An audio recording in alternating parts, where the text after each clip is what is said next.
Se você acha que os dinossauros são os maiores animais que existiram no planeta, você está redondamente enganado.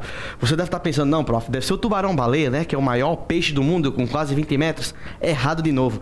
Por incrível que pareça, o maior animal que existe na face da Terra é a baleia azul. Um animal com 30 metros de comprimento. É o maior que existe, o maior que já existiu e provavelmente o maior que existirá. E o mais incrível, ele é um mamífero. Grupo esse que a gente vai começar a ver agora, aqui comigo, que me chamo Jonas, sou professor de biologia aqui do Ciências do Papel e te chamo para esse mundo incrível dos mamíferos. Vem!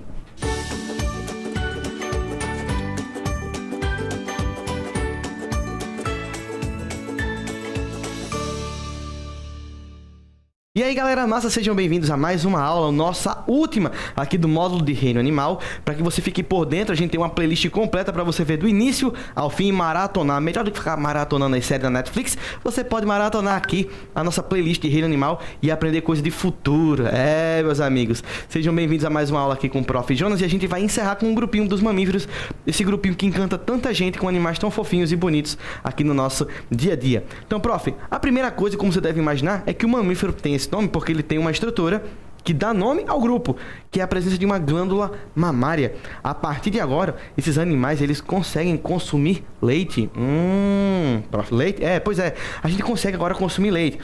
Em tese, boa parte dos mamíferos, eles só mamam ali nos primeiros momentos de vida, ali nas primeiras semanas ou meses. Nós, humanos, é que quebramos a regra e começamos também a consumir leite, não somente na fase infantil, mas também depois de adultos, o que é nitidamente uma quebra da regra aí da natureza, mas não tem problema não. Além disso, a gente pode habitar em vários ambientes. Eu comecei falando nesse vídeo sobre a baleia azul, que é um mamífero, e ao contrário do que muita gente pensa, né, que mamífero é só de ambiente terrestre, você tem mamíferos em ambiente aquático. A baleia azul é um exemplo, a jubarte, os golfinhos, as orcas assassinas, são todos exemplos de mamíferos e que vivem na água. Mas, prof, peraí, se é mamífero tem glândula mamária? É óbvio, pra ser mamífero tem que mamar, brother. O que mais, prof? Eu não entendo, eu não entendo. Tem que ter... Se é mamífero, tem que mamar. Então, olha pra cá, prof. Outra característica, eu botei esse símbolo maravilhoso aí desse ursinho polar. Prof, dá vontade de arrochar, dá vontade de dar beijo, dá vontade de agarrar, eu sei. Mas sabe o que é que dá vontade mais? De dar um like numa aula top dessa. Isso é que dá vontade. Dá um like, se inscrever no canal, ativar a bexiga do sininho pra não perder nenhuma notificação e compartilhar. Maceta e o compartilhar e faz a gente chegar cada vez mais longe, levando conhecimento e ensino de qualidade aqui do Ciências no Papel. Prof, além do pelo, esse pelo serve pra quê? É só pra ele ser fofinho? Pra gente agarrar o ursinho? Não, deixa as drogas. Esse pelo, galera, serve basicamente para ajudar no controle da temperatura. Enquanto que as penas ajudam as aves a ficarem quentinhas, em nós, mamíferos, quem faz isso são os pelos. Então, quando você fica arrepiado, quando tá um pouco frio, seus pelinhos, eles ficam ouriçados, né? Eles ficam em pé pra tentar competir. Mas, prof, eu ainda sinto frio. Claro, você não é Tony Ramos.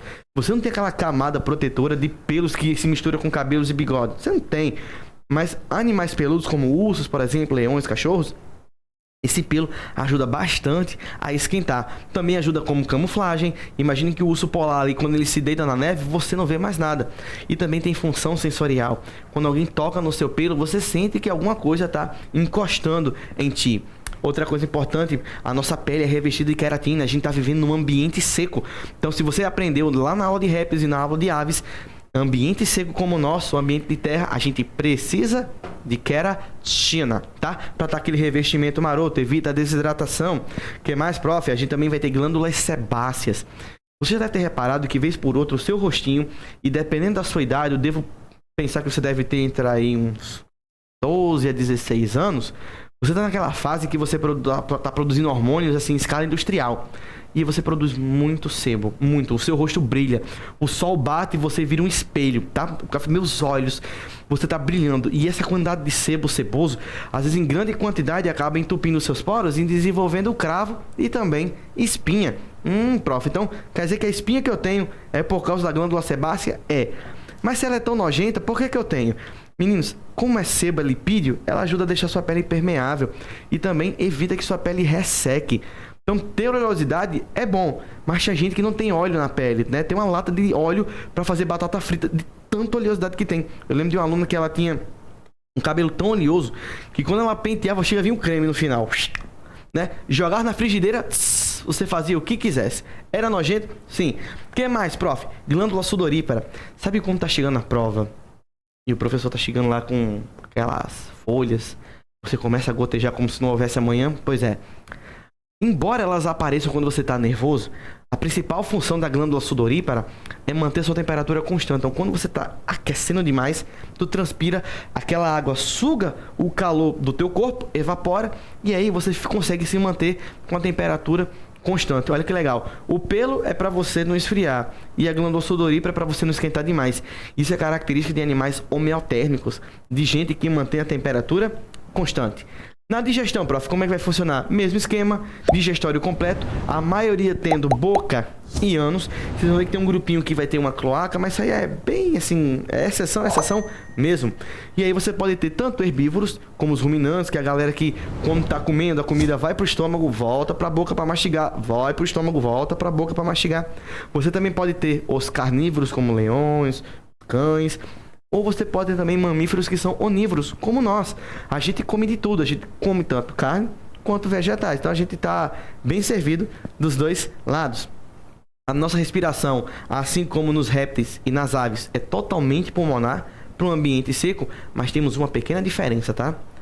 Nesses dois animais que eu citei, eles não têm um músculo importante que você possui e eu também, que é um músculo chamado de diafragma. É esse músculo que quando contrai, faz com que o seu pulmão possa captar o ar. E quando ele relaxa, faz com que esse ar seja emitido para fora. Olha que incrível, cara. Prof, que massa. Pois é, nós somos os únicos seres que possuem esse músculo, o diafragma. O circulatório deles é idêntico ao das aves.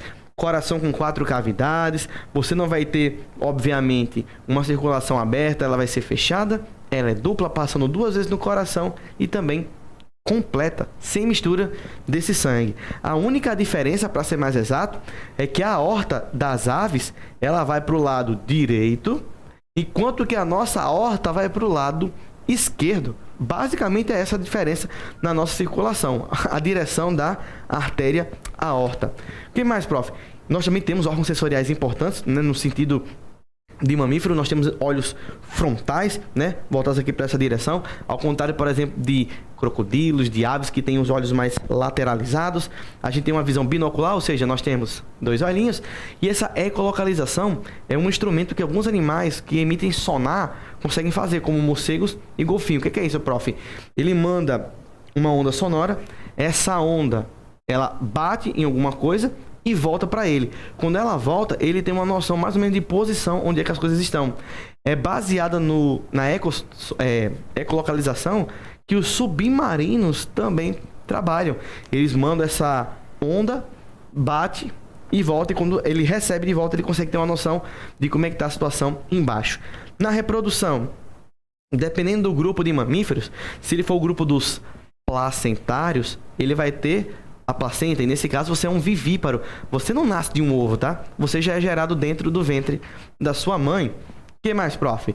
Se você for, por exemplo, do grupo dos marsupiais, que aí você vai ter o koala, o canguru, o gambá, esses outros exemplos, né? A gente tem ali a cuíca também. A cuíca, ela aparece muito naquele filme Madagascar, que é aquele bichinho, acho que é morte, que tem os olhos bem redondinhos, né? Bem fofinho. Qual é a diferença, prof, nele? Eles não vão ter uma placenta como nós. Só que eles vão ter uma bolsinha que a gente chama de marsúpio, que é onde o canguruzinho fica. Então o que acontece? A fecundação também é interna. Eles vão ter lá a ação dentro do útero, né? Na fecundação, o bebezinho, ainda é muito pequeno, ele nasce, sobe ali por fora e entra na bolsinha. E vai ficar lá por longas semanas até ganhar tamanho para conseguir andar pelas próprias pernas. Então os marsupiais, eles também são vivíparos, só que eles vão ter essa bolsinha, tá? E aí, pra gente ir encerrando, o que acontece? A gente tem um grupinho que às vezes é bem esquecido, tá? Que é o grupinho dos monotremados. Caso você não saiba, nós temos sim mamíferos que colocam ovos. Sério próprio, sério. O ornitorrinco, que é muito representado naquela série Phineas e Ferb, né? Com o querido Perry. Pra mim, é o melhor personagem daquele desenho de longe. O resto pode tocar fogo, mas o Perry é top. O Perry é top. Aqueles 2 meninos retardados e aquela menina Candice, eu fico com vontade de dar um cacete na cara de tudinho. Mas o Perry, quando ele aparece e vai enfrentar aquele doutor feio, rapaz, é o melhor. Eu me encanto. Eu amo aquele ornitorrinco. Só que caso você não saiba, Perry, pelo menos a esposa dele, se ele tiver, ela não gera filhos igual a nós. Ela bota ovo. Prof, o mamífero botando ovo? Pois é, bota ovo. Por isso que a gente diz que os monotremados, eles não têm boca e ânus. Eles têm uma boca e uma cloaca. Além disso, tem outro animalzinho, que é a equidna, que também é um animal lá da Austrália, tinha que ser, que também coloca ovo. E o ovo, por incrível que pareça, é quase o tamanho dela, tá? Então, quando ela bota um ovo, é como se ela estivesse quase se botando pra fora. Diga aí, mano, é como se você se colocasse assim mesmo pra fora, sabe? É uma coisa assustadora. Deus me defenda. Mas essas são as características desses caras. E assim a gente fecha essa playlist maravilhosa. Se ficou alguma dúvida, não deixe de colocar aqui nos comentários. Compartilha, dá like e nos ajuda cada vez mais a chegar longe. Um cheiro bem grande e até a próxima.